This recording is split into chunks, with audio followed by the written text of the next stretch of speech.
ధర్మానికి నిలువుటద్దం మన రామయ్య కథ ఈ వీడియోలో తెలుసుకుందాం.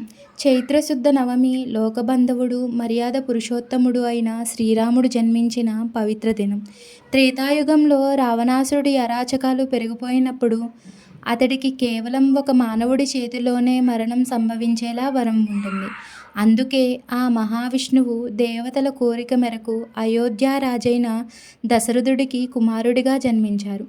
పుత్రకామేష్టి యోగం వల్ల లభించిన పాయస ప్రసాదంతో కౌసల్యాదేవికి రాముడు జన్మించాడు. శ్రీరాముడు మనకు నేర్పిన పాఠం. రాముడు కేవలం ఒక దేవుడు మాత్రమే కాదు, ఒక మనిషి తన జీవితంలో ధర్మాన్ని ఎలా ఆచరించాలో నేర్పిన ఆదర్శమూర్తి.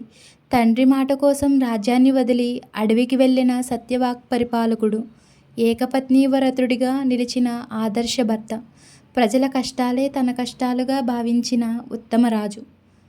ఈరోజే మనం సీతారాముల కళ్యాణం కూడా జరుపుకుంటాం. అందుకే ప్రతి గ్రామంలోని రామాలయంలో సీతారాముల పెళ్లిని కనుల పండుగ జరిపిస్తారు. వేసవి తాపాన్ని పోగొట్టే పానకం, వడపప్పు ప్రసాదంగా స్వీకరించడం మన సాంప్రదాయం.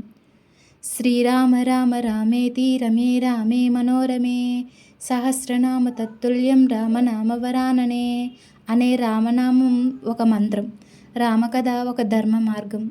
అందరికీ శ్రీరామనవమి శుభాకాంక్షలు.